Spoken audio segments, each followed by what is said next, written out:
আমাদের দেশের উত্তরবঙ্গের জেলা শহর পঞ্চগড়। পঞ্চগড় জেলার উপজেলা আটোয়ারি। এই উপজেলার মির্জাপুর গ্রামের ভিতরে সবুজে শ্যামলে ঘেরা কোমল মাটিতে শায়িত আছে সেই 12 আউলিয়া।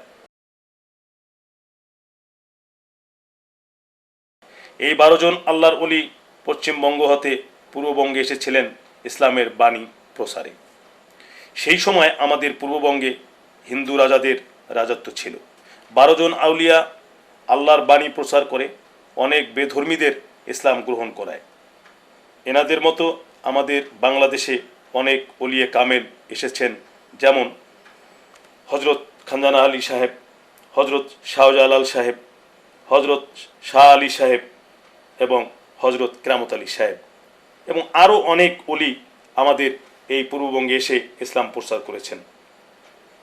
আল্লাহ পাকের বাণী ও ইসলাম প্রচার করতে এবং ইসলাম প্রতিষ্ঠিত করতে তারা আমাদের এই পূর্ববঙ্গে বিভিন্ন জেলায় এবং বিভিন্ন জায়গায় অবস্থান করেছেন।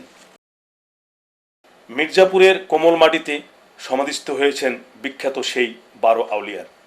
প্রতি বৎসর বৈশাখ মাসের শেষ বৃহস্পতিবারে উরস মোবারক পালিত হয়। লাখো লাখো মুসলমান, হিন্দু, বৌদ্ধ, খ্রিস্টান সকল ধর্মের মানুষ আল্লাহ পাকের কাছে নাজাতের জন্য মাজার মোবারক জিয়ারত করে। যার যা মান্যত দরবারে দিয়ে থাকেন, আল্লাহ পাকের দরবারে যেন সবার প্রার্থনা কবুল হয়। আমিন।